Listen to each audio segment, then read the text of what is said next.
Bonjour mon cher public et bienvenue à mon émission météo. Tout d'abord, j'ai une petite énigme pour vous et j'allais oublier de vous remercier de m'être fidèle quand même, même au bout de 3 semaines de pause. Et voici l'énigme. L'image de bienvenue, où est-ce qu'elle a été tournée et quand? Alors, il y a les indices. Donc, premier indice, c'est ni en Espagne ni au Maroc, c'est bien à Toulouse. Et le deuxième indice, il est là, gros comme une maison, donc c'est l'horloge, 10h25. Et comme troisième indice, j'attire votre attention sur les ombres, là, qui sont donc bien longues. Et donc, de prime abord, on aurait envie de dire, ça ne peut pas être un mois de juin, parce que le soleil serait plus haut. C'est peut-être une deuxième moitié du mois d'août, la matinée d'une journée qui s'annonce quand même très estivale, voire caniculaire. Et c'est vrai que l'herbe là, elle donne envie de s'installer pour pique-niquer là.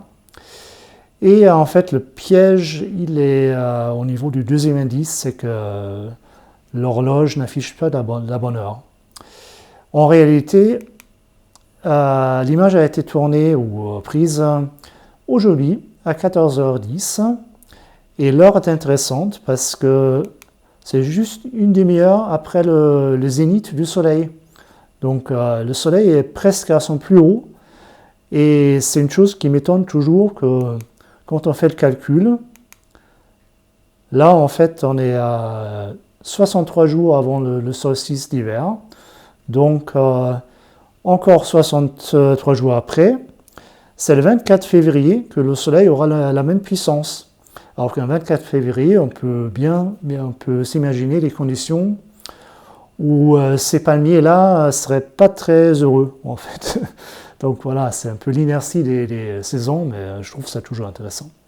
Alors, on a plusieurs bilans à faire. Entre-temps, le mois de septembre, c'est terminé.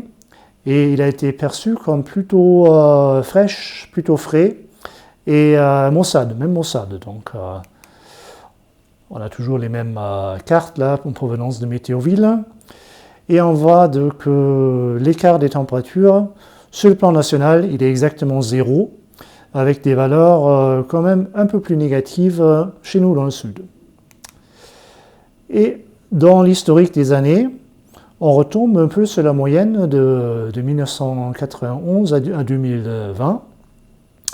Et c'est juste par rapport à ce qu'on a vécu avant qu'on va percevoir, qu'on a perçu ce mois de septembre comme vraiment très frais.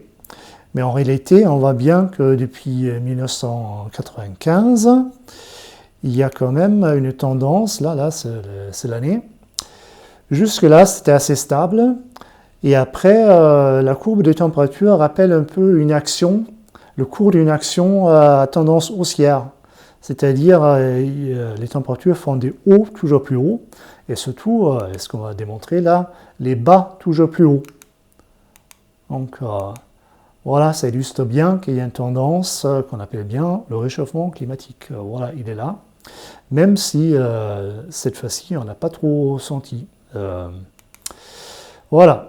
Il y a d'autres facteurs à prendre en compte, donc l'ensoleillement qui a été bien déficitaire, 13% sur le plan national, encore plus dans le sud-ouest. Et là, par exemple, revient à une ville dont on a parlé beaucoup la dernière fois, donc c'est Limoges avec un déficit de 34 degrés. Pour les précipitations, la carte est plus hétérogène, ce qui est normal parce que c'est encore un mois assez estival quand même, avec des fortes disparités dues aux pluies localisées, aux orages.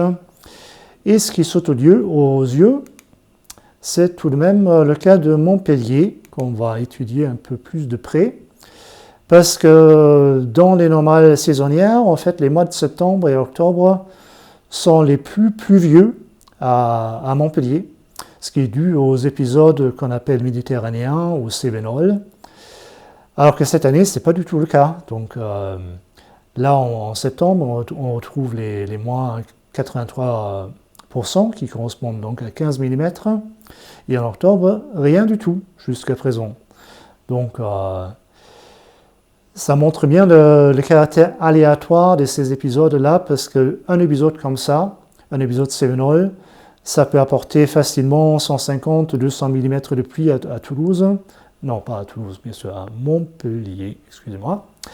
Et donc, comme ça arrive pas toutes les années, peut-être une année sur deux, une année sur trois, ça fait des moyennes élevées.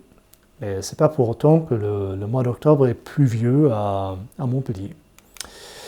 Voilà, donc retour à l'ensoleillement. Cette fois-ci, je fais le bilan justement du mois d'octobre jusqu'à présent, donc les 16 premiers jours, avec un trio de tête qui étonne un peu par la présence de Bordeaux et un peu moins par la présence de Montpellier, justement, on vient d'en parler. Et par rapport au mois de septembre, c'est vraiment très bon ensoleillement.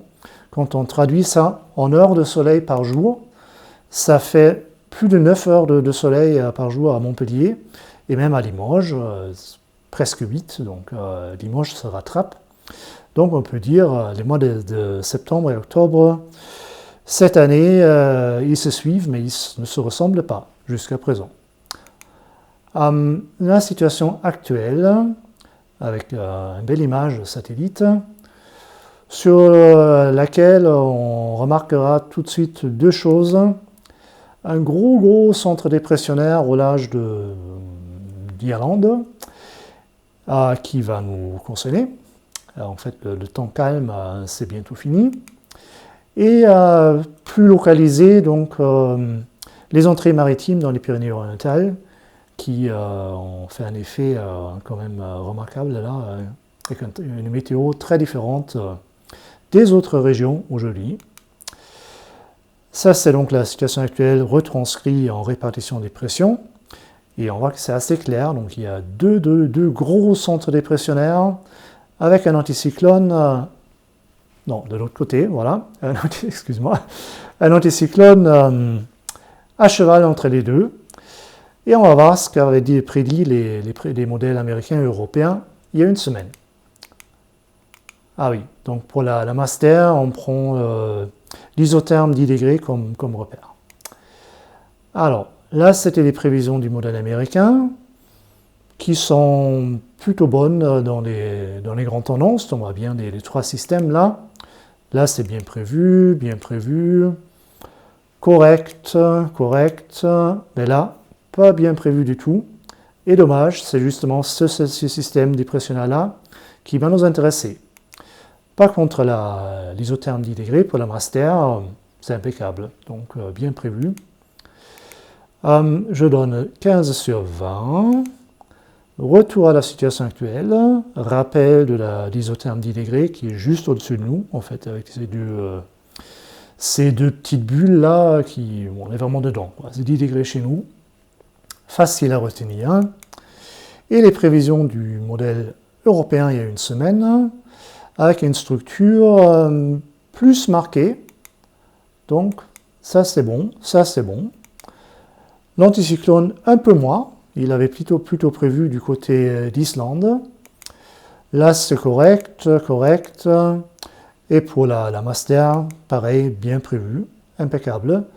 Mais c'est comme les Européens étaient vraiment plus pertinents pour le système qui va nous concerner les jours à venir. Je donne un point de plus. Voilà.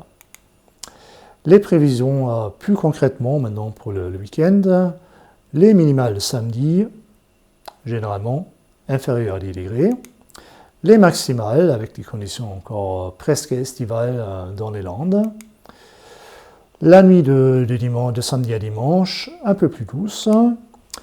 Et remarquez pour dimanche, on voit quand même des 27 degrés là du côté de Tarbes, de Bagnères de Bigorre. Donc profitez-en parce que ça ne va pas durer. Les précipitations, j'ai pris deux échéances. Premièrement jusqu'à dimanche midi, voilà, presque rien.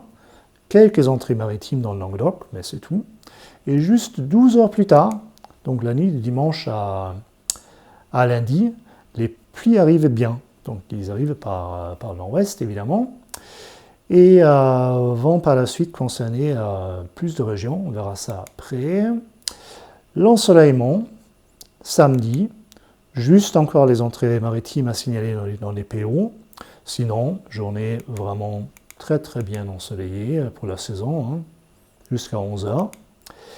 Dimanche, ça commence à se gâter, avec un beau dégradé, là, entre presque pas de soleil à La Rochelle. Et par contre, les PO vont prendre un peu la revanche, avec jusqu'à 9 h de soleil. Donc dégradé, à l'exception des Cévennes quand même, donc, qui vont plutôt être dans la grisaille, malheureusement. Passons aux prévisions d'ensoleillement, justement, pour la semaine à venir. Et là, c'est une répartition assez inhabituelle, avec un beau dégradé nord-sud. Donc, même à La Rochelle, où d'habitude, c'est bien ensoleillé. On prévoit que 26 heures pour toute la semaine, alors qu'il y a un maximum, une fois n'est pas coutume, à Saint-Giron. Pour les pluies, donc pour la semaine à venir, c'est assez. On retrouve un peu la même situation, la répartition entre un nord-ouest bien arrosé et un sud-est beaucoup moins. On prendra 2 villes pour vérifier tout ça. Donc, premièrement, Tulle en Corrèze, ville qui évoque François Hollande pour moi. Et Montpellier, justement, pour voir s'il restera sec à Montpellier ou pas. Donc là, selon la carte, on attend dans les 10 litres de pluie quand même, ce qui est vraiment peu. Hein. Donc là, c'est Tulle. Et là, on voit vraiment le changement du caractère de la météo. Jusqu'à dimanche, encore une belle amplitude jour-nuit, les journées ensoleillées. Et après, à partir de lundi, ça ne va pas arrêter là, les pluies, je me penche. Et temps couvert, moins d'amplitude, plutôt autour de 15 degrés jour et nuit. Donc vraiment un temps différent. À Montpellier, bon, pour l'ensoleillement, c'est un peu pareil. Il sera beaucoup moindre à partir de lundi. Par contre, pour les pluies, il faut faire attention, ce n'est pas la même échelle. Donc là, les barres bleues que vous voyez là, le maximum c'est 1,4, alors que pour Tulle c'était 15, je crois, donc 10 fois plus.